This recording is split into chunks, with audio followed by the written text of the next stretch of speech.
Hi folks, Dino Bob here. We're back in Challenger Park today, and we're doing an update patch and taking a look at stuff you might have seen a sneak peek of in the previous video. Um, so we'll be seeing two more dinosaurs today.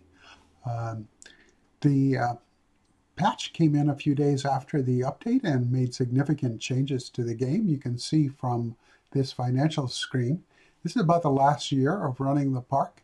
The first bit where there's a significant upgrade to the park's profits, very much so. You'll also see that there's changes in income and a big change when the patch came out in the upkeep costs for the park. You can see how the sort of purple magenta line there takes a big jump up much closer to the baseline, which is great for parks, making it much more viable to build things.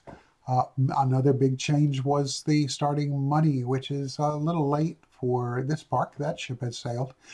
So we're already running on the money we have, but we are getting the advantage of the earlier, the change to the upkeep of things, even though we spent money for it previously.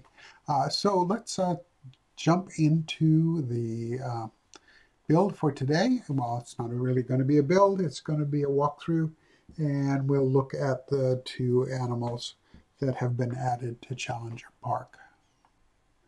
In the last video, you saw me put in a gate on this fence, and there's the gate again. But as you can see, if you saw the last video, there's been some notable changes. Well, one thing is vegetation. The animals were already in. I don't know if they made it to the screen, but it's a Scelidosaurus. This is a Thyreophorian, the only one currently in game, and Coelophysis is coming in, I believe, the next update. So it will get a friend.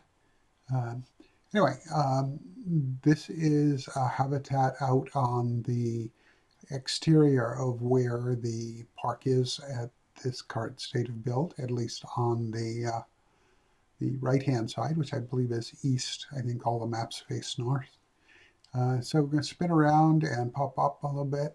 They have a nice water area here. I just found the glitch that was allowing one of them to get up on those rocks and just walk along them to the corner and then turn around and come back. So they won't be doing that anymore.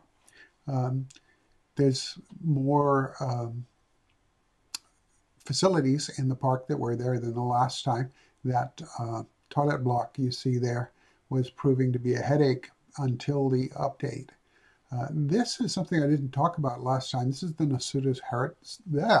Nasutoceratops habitat, which I had to increase in size and lose an animal when the update came out because their space requirements went up.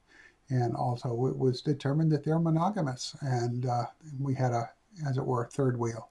So we're going to cruise through the park here, going down along the way, give you a little bit of a look at how things are working with a growing crowd in the park.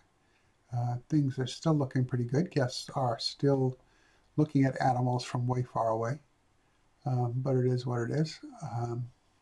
That will get fixed at some point, and all those guests taking selfies or pictures will get cameras. They announced that in the latest devlog.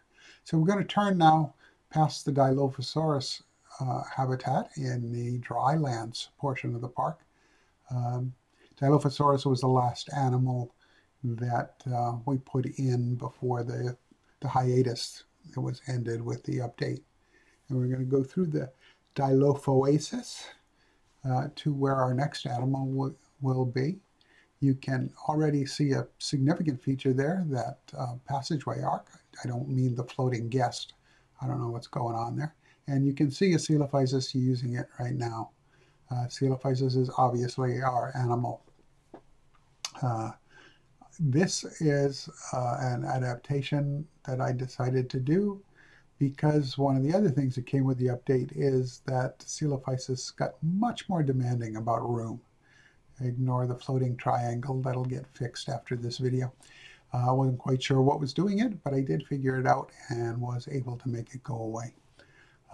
Anyway, so the this animal arch is a in-game prefab, so you can use it in your procs, no problem. You don't even have to hunt it down on the workshop. So there's a big shelter for the Coelophysis in here. And I've got 3 pairs in here, and that's part of why they want a lot of room. And there just was not enough room on this side of the walkway because I had planned a walk around the other side. And they were just unhappy about the space. So we're going to take that walk around and go a little faster through this undeveloped portion, looking at Mount Dinosaur, or whatever the name of that volcano is. And on this end of the habitat, you can see there's a termite mound to encourage them to come out this way. And over on the right, you can see the light for the habitat gate. Our keepers get in there, and you can see a passageway between these 2 parts. I haven't seen the animals go up on top of those rocks, but I suspect that they're capable of doing it, given the slopes on the rocks, but maybe not. Anyway, back down along the trail here, and you can see it's all very desert themed, as is appropriate. And we've got one stuck on a rock there. Yeah, for some reason he's stuck on that rock, and I fix that later. You see this little passageway with the little ramp because the path came down with stuff in place. And that's the Dilophosaurus viewing area, which had to be modified because of the changes in fencing. But that habitat also is very happy now that they fixed the business with null fences screwing up what the habitat thought it was fenced with. So we're going to go up and take a look at what we've got here. And there it is. That's the on-show portion of the habitat, if you will. And another Coelophysis coming across the bridge. And the other part would be their off-exhibit portion of the park. And that's a building that would give them a place to shelter and still run around and not be too terribly confined if the weather is too cold for these desert animals. I played fast and loose with giving them their habitat vegetation to make sure there was enough because this portion back here is about half again or twice the size of the exhibit portion in order to meet their space requirements. I'm kind of hoping that will be changed in the future. These guys are real space hogs if you want to have more than a couple of them.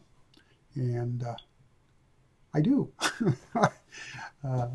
They look cool when they run around in packs, which may be a thing when they finally do the herding and packing update. So look through the mesh. We'll go down here and take a quick look inside the building. It still needs a few touch-ups that I will get to after this episode. There's plants in here because they've got sunlight.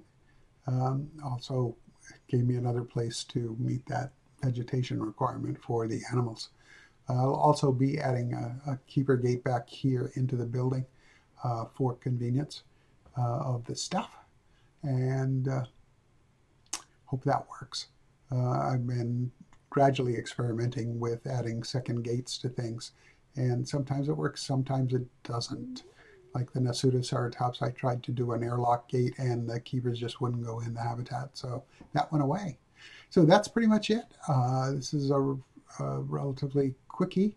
I hope to have a second video today because we've got another patch coming up which should change things, and we'll take a maybe a crash speed run to get to 1 star.